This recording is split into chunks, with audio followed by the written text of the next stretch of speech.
I was not expecting that at all. Life happens. Right. And we're not in control. It's never about the addiction. It's about we have lost connection. If I just have these great jobs, if I have all this money, then I'll be happy. They're not living their lives how I think they should. How may I serve? Or another way to say that is, what's up?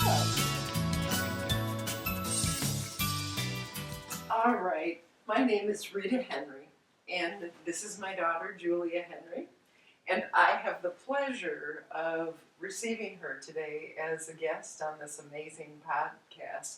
These podcasts are really about supporting everyone in having a conscious conversation, just really looking at, this is going on in my life, this is the exploration of it, and we just came off of a 3-day healing intensive that I facilitated on Friday, Saturday, and Sunday. And really the healing intensives are about shifting our consciousness so we can open up to a greater understanding of ourselves, of our lives, in truth. So we've moved through life, and what happens is we take on conclusions about ourselves that are never true. They were never true.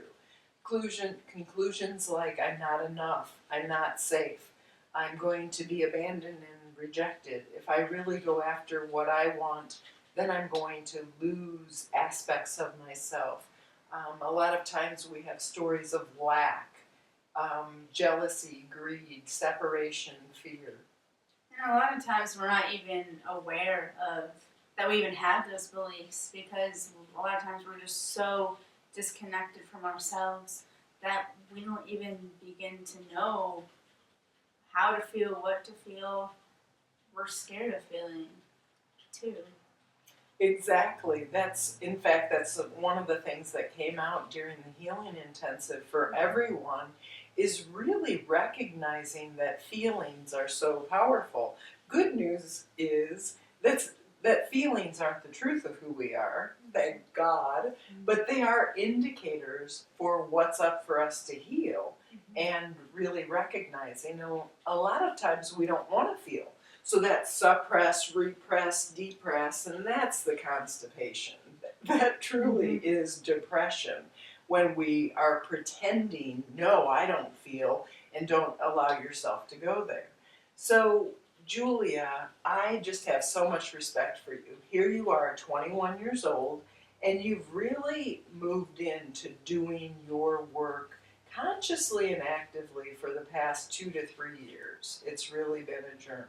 So, why are you doing this? Like, why do you do energy work? Like, what does it mean to you? What's the value of it? What does it give you?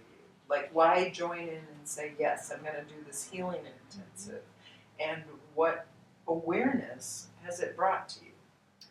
Well, I was talking with someone recently, and I was explaining how I have been to Inner Prosperities events, 2-3 years now, I would say, just really actually plugging in. And they asked me, they're like, well, how come if you've been going to these things for so long, how come obviously they teach you the tools to do it yourself, so like why do you need to go there anymore? And first off, that's a really good question.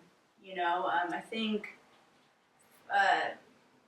as humans, we're in the American culture, we're just so used to the instant gratification. And when I first started going to my mom's events, it was a whole new world for me. And I knew what I was going through at the time, it was pain. But yet I didn't know how to exactly get out of it. And so I knew I needed to ask for some sort of help. And at first, when I started going to these, I didn't understand the process. And so sometimes things would, I would feel great, coming off of one of her events. And then I would just, crash, go in the tank again. And at first I thought, this sucks. When I go to these events, they seem to just bring up a whole lot of shit, you know, and it didn't feel good. But then just sticking with it over time and just making a commitment to myself, and of course the support of the community is really just awesome too. I realized that over time, you know, I wouldn't get these like high highs and low lows. It's like, yes, maybe now I will get low, you know, be in the tank for a little bit, but it's not as intense, or it won't be, you know, for as long of a time. And the thoughts about myself, honestly, like, so I believe self-love is a practice, but I never knew I could appreciate myself like this, and I know from here it will only get better. You know, and to me, wow, like it's oh my gosh, it is incredible, but it's definitely a commitment, and it takes courage. I mean, I know you mentioned that a lot, and like you sincerely and genuinely thank your community, you know, to like you were just so happy to serve them because, I mean, through your own journey, you've realized, dang, this takes a whole lot of courage to look at, you know, that thing that happened 10 years ago that you don't want to think about, you know, or whatever's going on, you know, and just to fully look at it. One of the things that I found is the avoiding, the pretending, and the denying. So I grew up in a household that there wasn't a whole lot of acknowledgement of truth going on. I didn't even know what truth was. You know, Dad was the only one in the household who could get angry. Mom, you know, taught us children to walk on eggshells. What do we need to do to please Dad? And Dad couldn't be pleased. Well, it's interesting because I thought I had a happy childhood. And I don't want to minimize or, you know, play out that I was a martyr in any way. But there were a lot of big ticket item events that really led me to a place of a belief that I wasn't enough, that I didn't matter, and that I wasn't lovable. And I recently did an energy transmission within our community, and the topic was awareness. And it was a recognition that if you and I don't know how to love ourselves in the love that we are in truth, that it doesn't matter what's going on externally, that we're always going to come back to the lowest denominator of our consciousness, and we're going to play out that belief of separation, of I'm not enough, and it's going to hit us again and again. So this work is really about shifting our consciousness and really moving into those dark places where we came to the conclusions. A lot of times there's abuse. It can be sexual, mental, emotional, physical. There can be just beliefs simply that are passed on ancestrally, other beliefs that we take on because of what happened in third grade with our math teacher. And it's not safe to have a voice. It's not safe to be who we are. And a lot of times when we're born, we just come in with this belief that, you know, living life isn't possible, or that it's not okay to have fun, that life has to be hard, and that's our belief. And honestly, what is so rich about that, and we explored that over this last 3 days, is life, the whole thought of life is hard, or I can't be happy.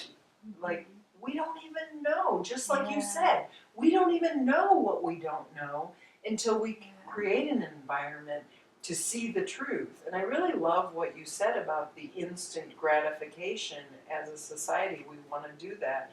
You know, often we've spent decades steeped in a belief that I'm not important, that it doesn't matter. And often as I work with people, they want to say, okay, tune into them and fix them so I feel better. And it's such an interesting exploration, and it's one in futility, because world peace truly is an inside job. And I Julia just have had a front row seat, you're my daughter, to your evolution and growth as this beautiful young woman.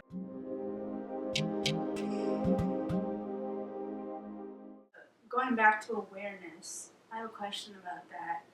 Why I notice that you always say, in order to change or in order to raise consciousness or whatever, you have to be aware. But why? Like, why is awareness a key point? Like, why? Why can't I just have a thought, and why, Well, we have thoughts. We have lots of thoughts. You have lots of thoughts. And a lot of times we're not even aware of the thoughts and how we attack ourselves, how we make ourselves wrong, or how we make the people around us wrong. And so, yes, my mom and dad didn't have the greatest consciousness in the world at all. But so what? Ultimately they were where they were. Okay. But because of what I was raised in and what I took on, I took a lot of those beliefs as who I am in truth, and that I wasn't worthwhile. They had their hands full. I was the fifth of 5 children, and they were getting older and a whole lot of things going on.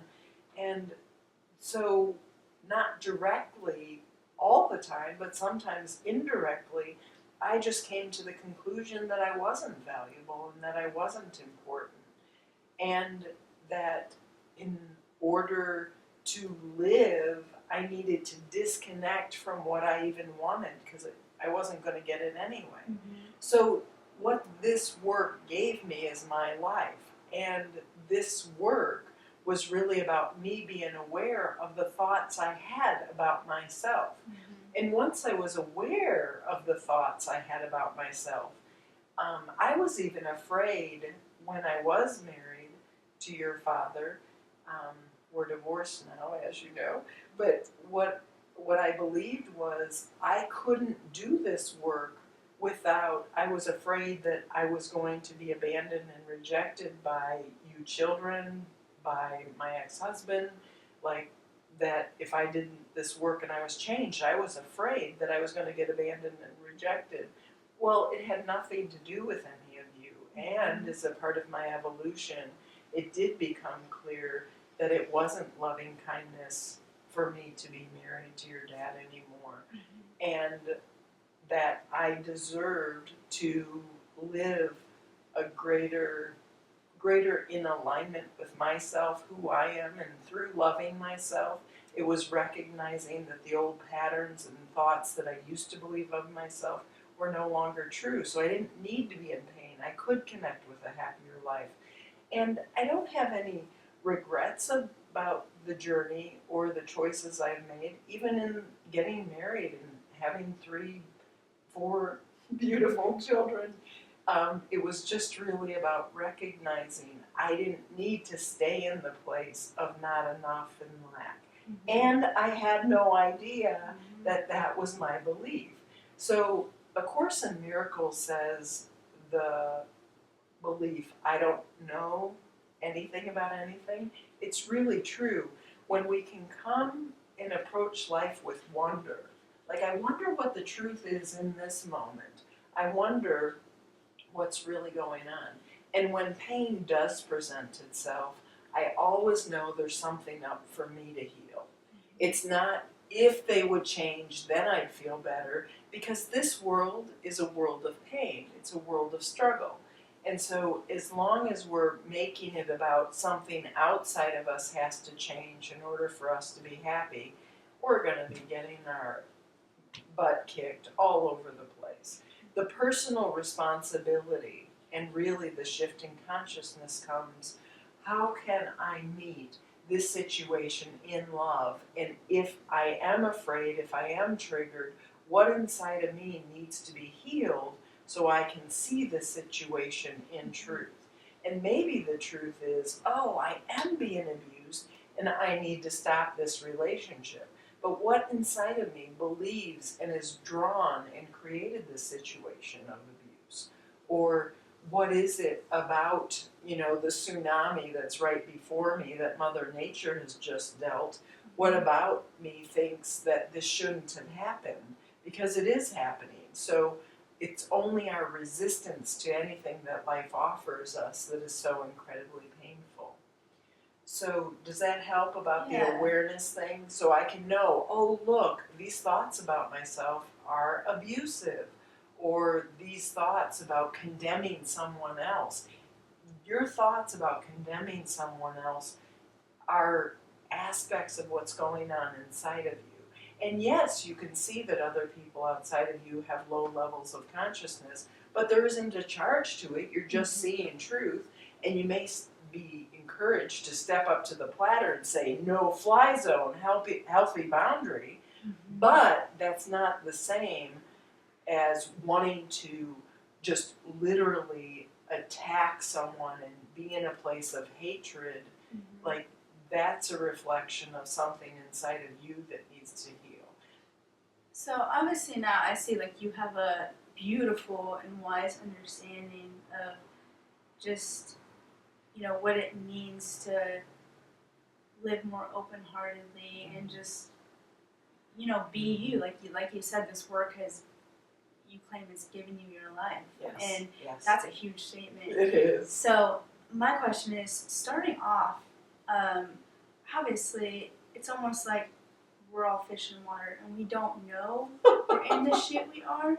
So my question is, how does someone who, they know they want a change in their lives, but they're just, they don't know like what would your advice be for them to make a change? You know, like, can they do it themselves? Can they? First of all, No. it's really awareness. It's just like we talked about, Yeah. it comes back to awareness, and it's recognizing, okay, I am unhappy. And it's not from a place of attack or allowing yourself to get mired in the shit bath and just be dripping and bathing in the pain without any change. There, you're just feeding the pain body. But it's just really having an honest conversation with ourselves and saying, this isn't working for me, I'm in pain.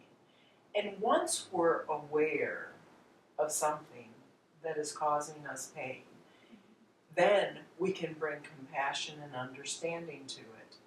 And when you can bring compassion and understanding and even acceptance to a situation, then all of a sudden you can bring what I refer to, you can call it infinite love, you can call it the emptiness, you can call it pure consciousness. Once you bring that into any situation, then there's a beautiful opportunity to shift and to see what you're experiencing in truth. And this even goes with physical, like there was a client of mine, there's been many clients, but one of my clients was actively dying. She had stage 4 cancer. And in the middle of her session, I asked her the question, what is it that cancer has given you? What's been the gift of cancer? And her response was, she just lit up and she said, cancer has given me my life. She said, I no longer do anything I don't want to do. Wow. And so she sees cancer as, no, I'm not going to be the good girl. No, I'm not going to keep playing by some rules and doing things that don't feed me, that aren't in alignment with what I want. And why do we need to wait until we're on death's doorstep to do that? Oh, we don't. And so it's a recognition. When we're really doing our work, it's an invitation to say, am I living my authentic life? And if there's aspects of my life that I don't like, what's the juicy morsel for me? And I will share with you, Julia, in my own journey, I didn't do this work by myself because you can't solve a problem with the same mind that created it.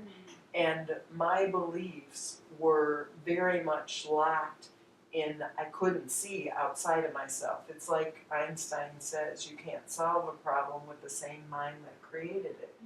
So being able for me to be supported by one of my teachers and mentors, Jonathan Parker, as well as many others along the way, I was able to get out of myself, and someone else could see the truth of me or the conclusions I have come to, and really move into shifting what is the causal body of this belief about myself, of this belief. And it's all about shifting consciousness, and it does come in layers. It's not typically the boom, instant gratification, but there are often, because as we release layers along the way, we make more space. Our life becomes more spacious. Have you had that experience? I have. I mean, especially with this last healing intensive. I mean, I've been to, like you mentioned, Jonathan.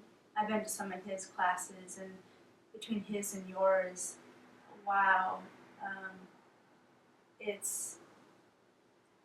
I'm just trying to like think of words to explain. Just. It is beyond words. Seriously. It's a deeper cleansing. It's a deep cleansing of the internal landscape of what we believe about ourselves. It's bringing the highest enlightened awareness of your soul in alignment with your body, with the beliefs. It's letting go of contracts, vows, hidden vows, things that have held you in pain and limitation, and being able to shift and no longer be bound by something that has kept you enslaved in a place of darkness or a thought that you are less than the truth of who you are. And to me, the generic, just bottom line is you are love. Like years ago, Jonathan, at the very first class that I ever attended for him, he asked me, "Who are you?" And my response in my head immediately was, I am love. And so the more I've done this work, the more I define it. I have aligned with, this is the truth of who I am. I am love. And when people ask me, what do you want to do today? I want to be in love. But what is the form of that? What does that look like? Today I'm going to do a podcast with Julia. I'm going to take a day of rest. I'm going to share my day with clients, like doing phone sessions, like whatever that looks like, I get to be in love. Like that isn't about you or any of my clients or anybody else in the Inner Prosperity community. It's not about my husband, Carl. It's about being present right here, right now, with I get to be in love no matter what I'm doing. And through doing my work, it's done the cleanup on aisle Rita for being able to those places of pain and separation. And it's I rest in God. That's another of the, from A Course in Miracles, one of the other elements within the workbook. And it's just like, yes, I rest in love is another way to say that. Speaking of love, with my journey, it's actually started off like the exact opposite of love, fear. What really got me into this work is, so about 3-4 years ago, I just started habits of an eating disorder, and just really getting sucked into like the insanity and drama of that. And I was in so much pain that I knew like something had to change. And usually that's what happens with people with this work. It's like they can't, what do you say, the pain is sometimes greater. The pain is greater than the fear. And it's like, oh my God, I have to do something. And that's often how people are like, yeah, then I'll have a session with Rita. Yeah. I don't know what else to do. I've been to, whatever. With going back to the eating disorder stuff, moments, I would come off of one of your events and I would just feel amazing, like, yes, like, I'm going to start taking care of myself, and then I would just, like, crash again and go into the same, like, self-destructive habits, and I would just be like, what the heck? Like, you know what I mean? Like, did I just unlearn everything I just, learned at that last event, But then I realized, like, it really is a practice, and going back to awareness, like you just, okay, in this moment I'm choosing to deny myself. And it's like, okay, you can choose to beat yourself up about that, or you can just see it like, oh, like, okay, I'm denying myself in this moment once again, and I'm glad I'm aware of that. But, you know, it definitely.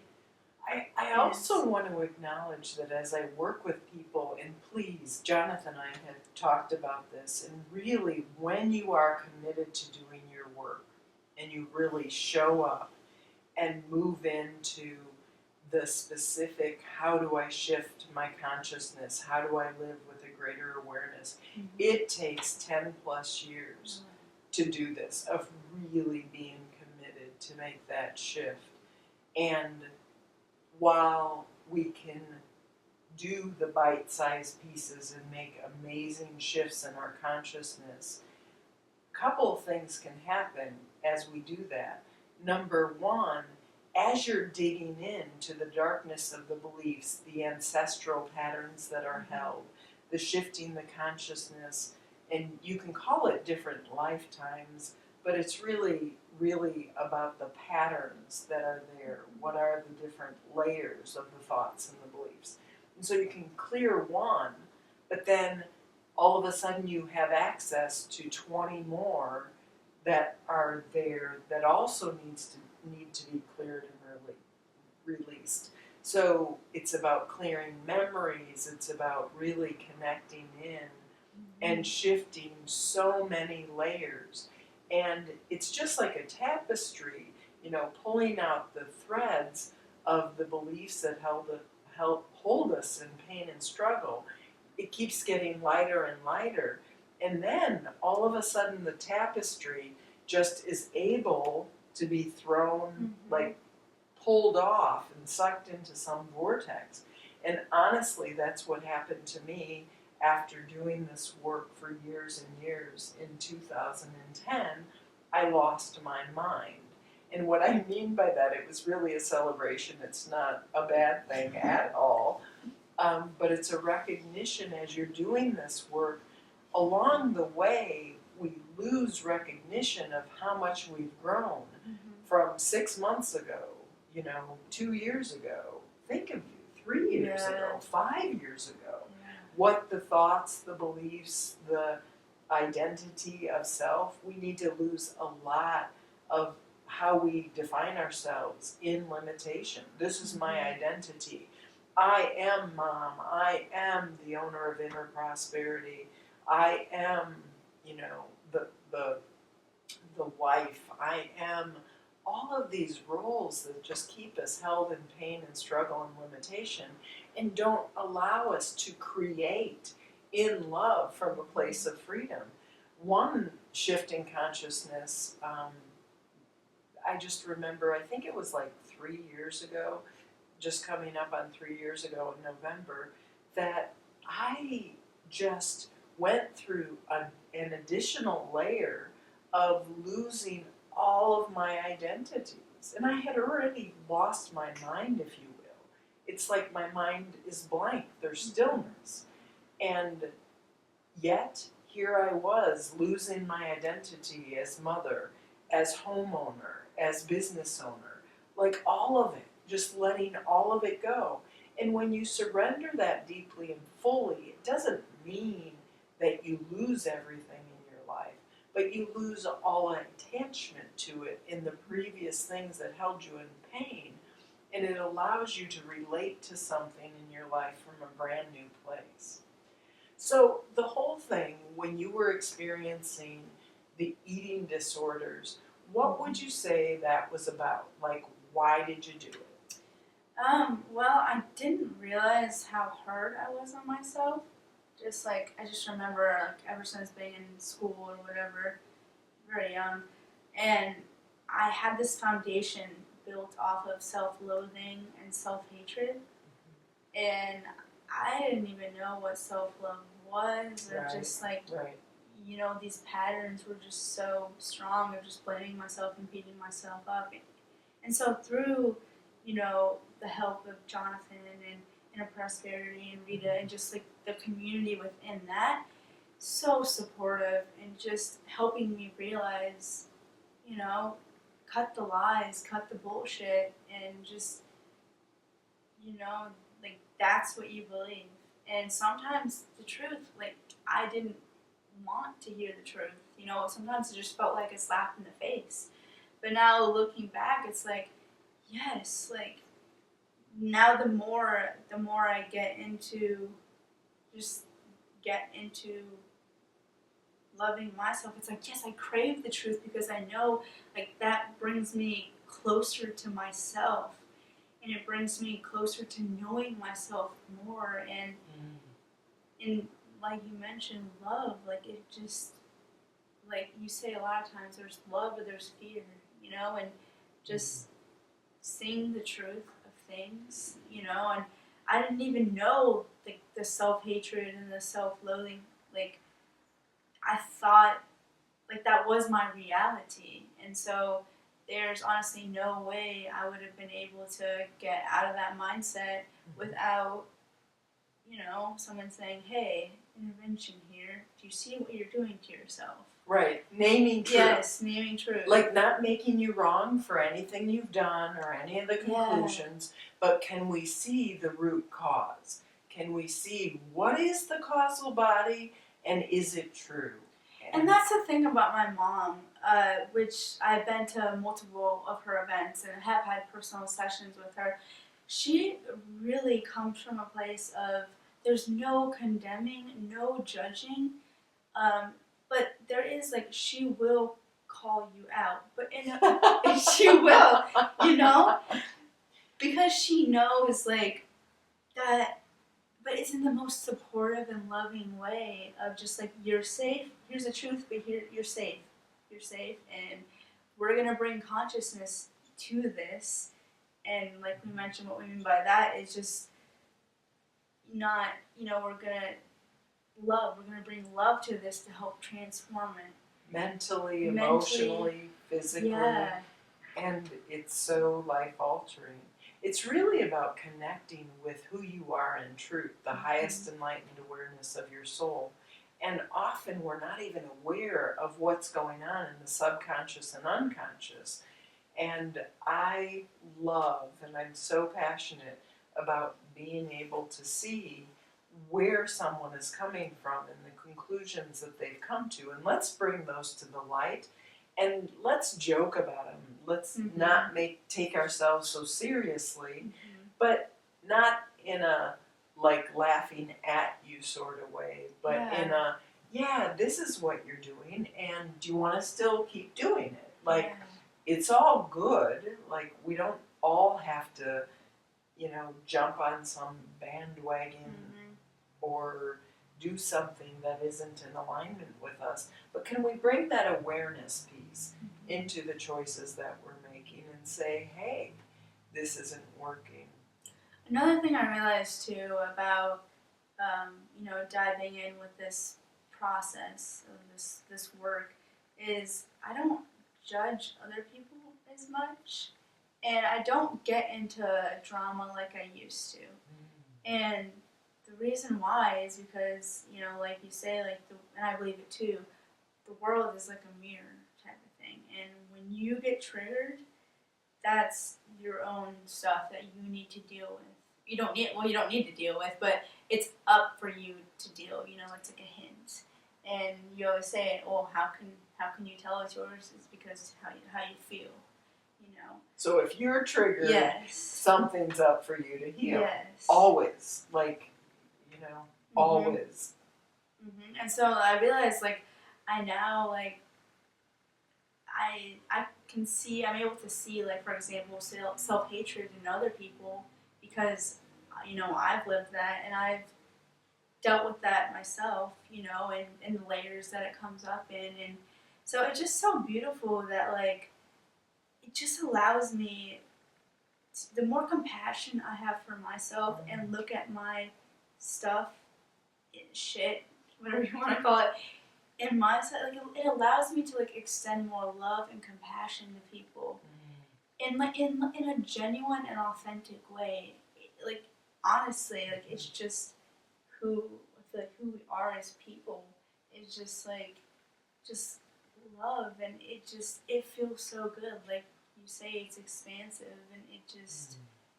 I mean, like you always say, like today I gotta wake up and just extend love to people, And like, love myself. and love yourself. Like that is the most loving thing Yeah. for me. And yeah, absolutely. It's interesting, Julia, and if you're open to it, I'd love to explore a little bit more your whole experience of the eating disorder. Like, it was one thing that really got activated when you went off to college. And can you speak a little bit more about what the control side of it meant to you and what you were trying to do and why you were trying to do it? The reason I laugh is because looking back now is just I see it as insanity, and there's no way you can make sense of insanity. But I didn't know that then. I thought it was real then.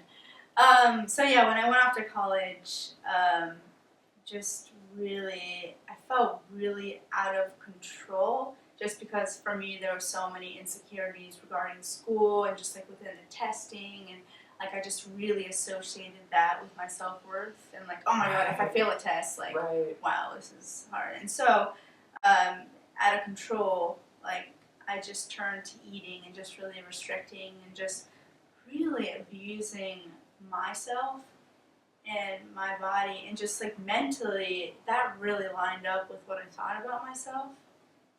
And I just remember along the way, it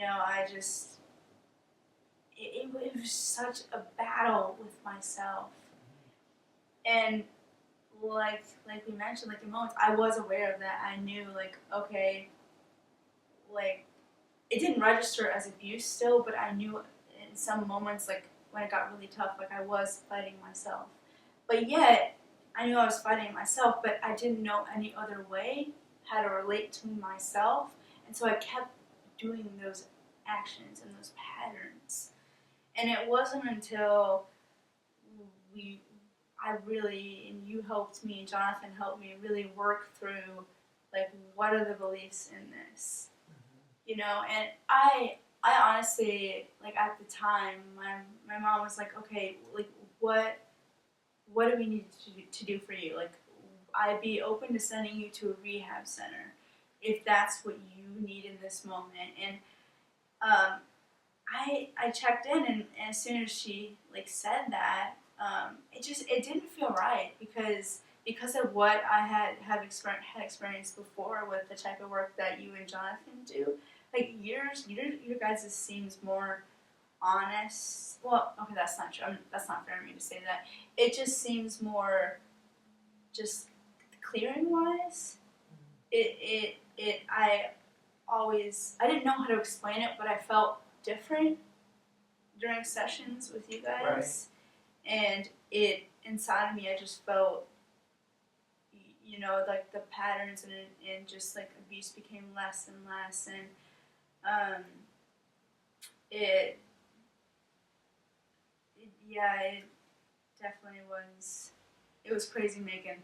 It was crazy. The key within that is a lot of times personal responsibility, but a lot of times we want to, when we're in the middle of it, like, we don't know any other way. Seriously. And what is the new way?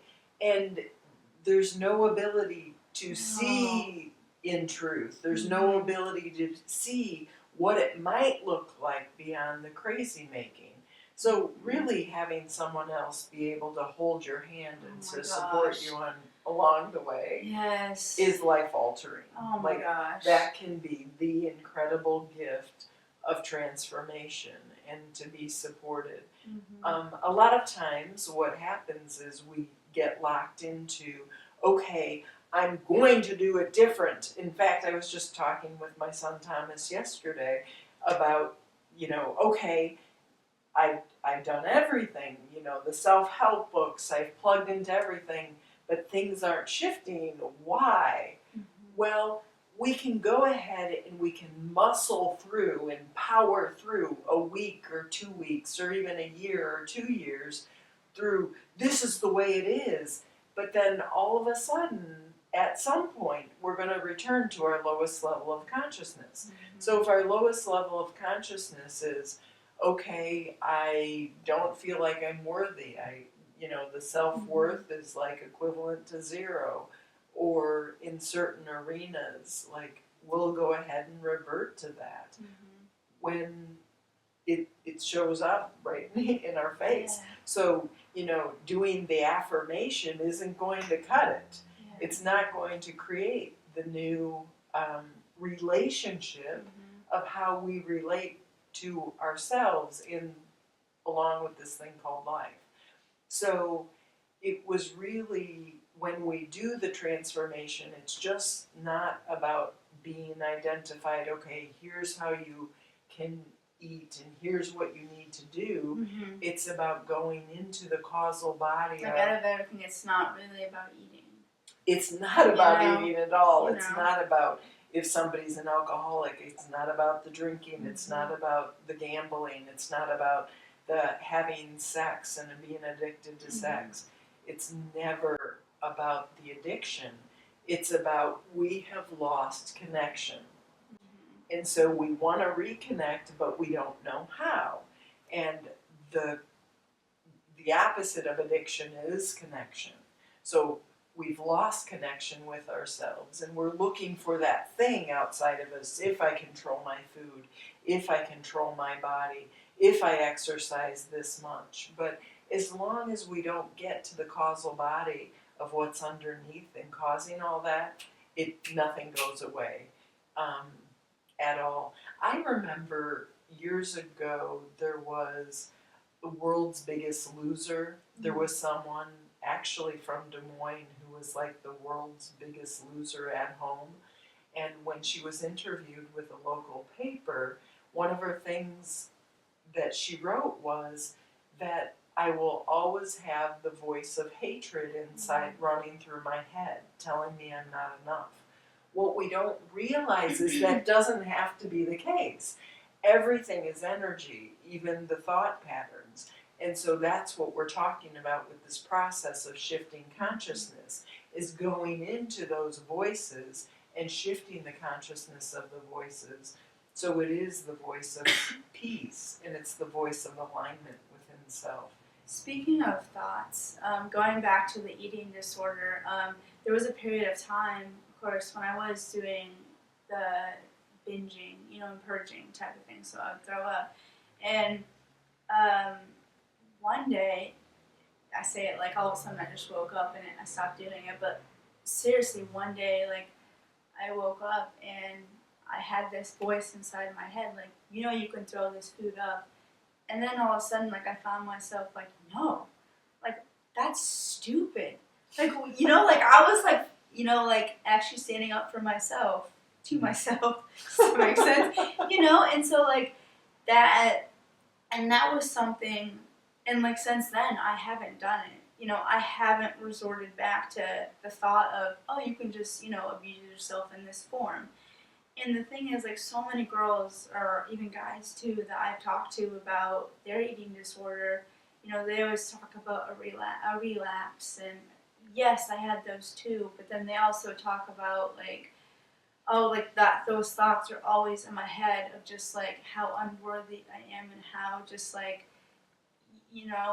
and so for me, like, I found, like, this, through this work and this process that you showed me, it really is just incredible that I could go from, like, thinking that lowest, deepest, darkest thought and just treating myself that way to just not doing it, not doing it altogether. And I mean, even now, like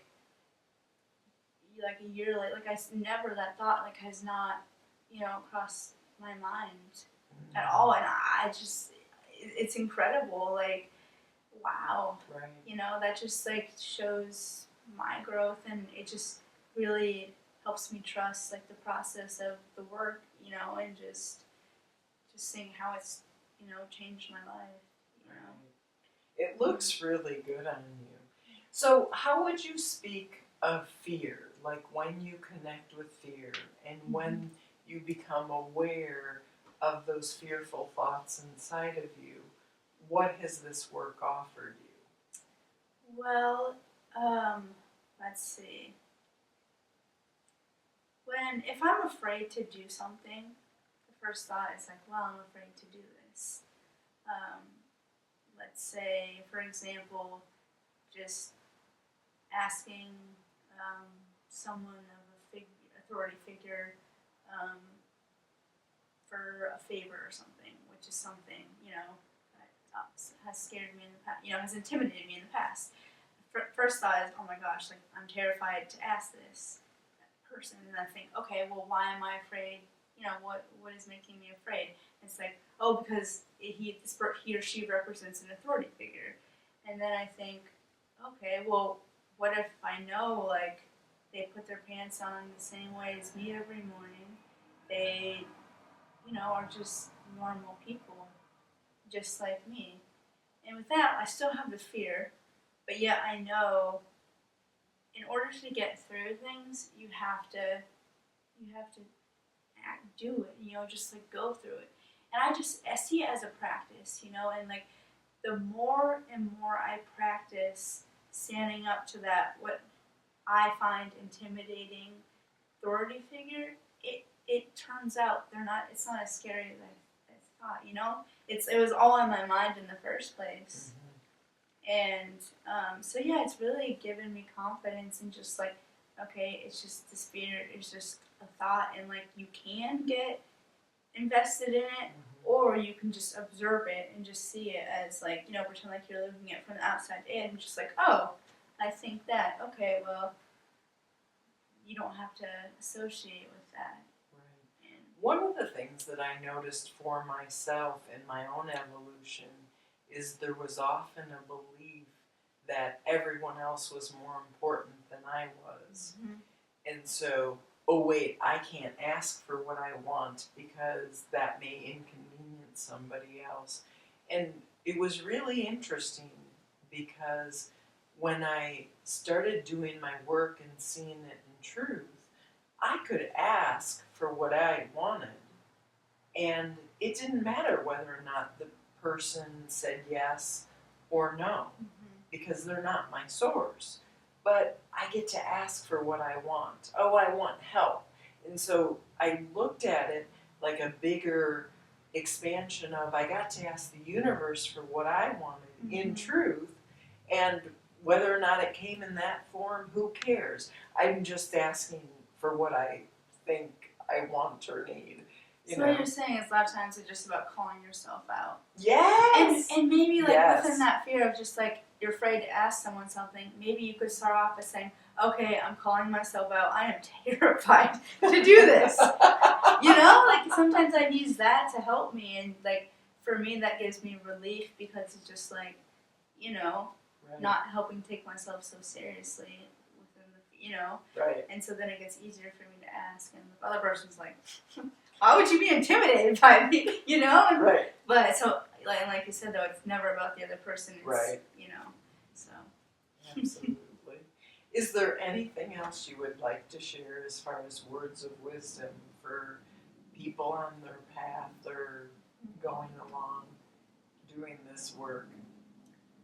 I would say, like I said earlier, it's really a commitment to yourself and really about just finding a community and supportive people who you're able to ask questions to along the way, and just really trusting the process, even though you may have no idea what the heck is going on. And like you said, and it's a very bold statement, like this work has given you your life. It has given you freedom from, the thoughts that,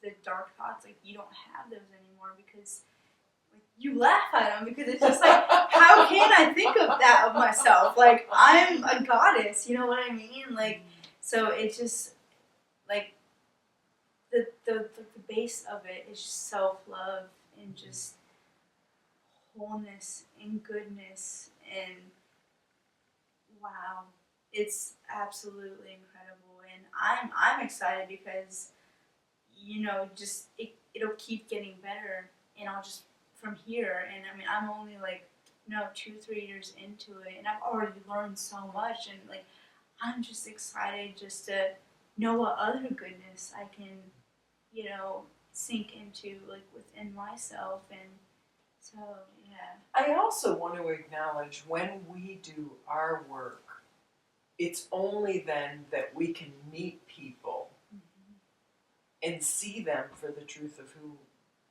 they are and the truth of where they are. So one of my experiences was I had not done my work with anger. There were many things in my life I was angry about, but as I was raised in my childhood, the only one who could honestly do anger and rage in the household was Dad. Everyone else was shut down or very quickly, you know, just boom, you were just going to get pummeled if you expressed any anger. So I really was confused by anger. I didn't know how to do it well or honestly at all. So the whole thing about anger, I recognized is as I moved through life, if I was in the presence of anger, I would just shut down. Like I didn't know how to be present with someone who was angry. And man, was that a limitation, because the person often is getting angry because they want to be met. And that's their expression.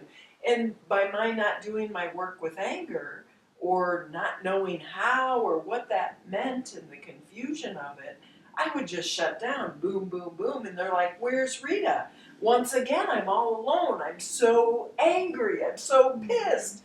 And so once I did my work with anger, then I could meet somebody and I could get in their face and I could name truths. And it was so freeing. I didn't need to take it personally. I could see what was going on in truth because, again, I had done my work. So this work is really an invitation to love and to let go of any limitations of where we are afraid and where we're experiencing shutting down, where all of a sudden, oh, I can see truth, I can see truth, I can see truth. And it's just absolutely expansive. It's such an incredible gift. And Julia, I just want to acknowledge as your mom and from this front row seat, watching you in your journey, it has been such a rich, incredible gift. And it's like, yeah, I know I can see the truth of who you are, but you experiencing the truth of who you are more and more just makes me so happy. Like, I am so happy to know the truth of who you are, but to see you experience it just like makes it even sweeter and sweeter for Mama Bear, if you will. And so thank you for the work that you've done and you do, and for the commitment to yourself. It just looks so good on you. And it's really amazing that your life can get sweeter and sweeter, and yet when you do have something in your life that isn't sweet, it's not about making it wrong, but it's about recognizing, what do I need to do to see the truth of this? Like, what is up for me? And so it's just so empowering for you, and it's just such a gift. So thank you. I love you so much, sweetheart. Absolutely. Thank you, thank you, thank you. And that's another thing about being on the spiritual path or enlightened path or whatever label you want to put on it. It's a lot of people, from my understanding, a lot of people think, and I thought this too, like, oh, like once you just have this great epiphany about yourself, then, you know, good to go, you know, or, you know, like then I'll have all the answers. Like that was one of my big things. Oh, now I'll have all the answers about life. But I'm finding out that's not how it works. Like within this work, as we call it, it's more so about, it gives you the tools to help, you know, so when those emergencies do come up, or, you know, something like traumatic happens, like you're able to handle it in a very mature, surrendered, grounded way, and like in a much more, you know, less from a drama, yeah, out of control, but just really resting in God and resting in love and being able to allow the situation to flow as it's flowing, and not feeling like you need to have all the answers. Like the way you describe it is, you know, you just in moments like you just not knowing what to do, but yet you just completely surrender to, okay, this is life doing life, and I'm gonna do the very best I know how, and I trust myself to do the very best I know how. right. You know, and there's no like judgments of yourself, and like, you know, you just. And sometimes the trusting of I know how is actually saying I know I don't know. And so surrendering into, oh look, I don't know. I am clueless. And confusion breeds clarity, so we're good to go. Yeah. Excellent. Yes. Thank you so much, Yeah, sweetheart. thank This you. has been delightful to explore. Thank Love you you. so much.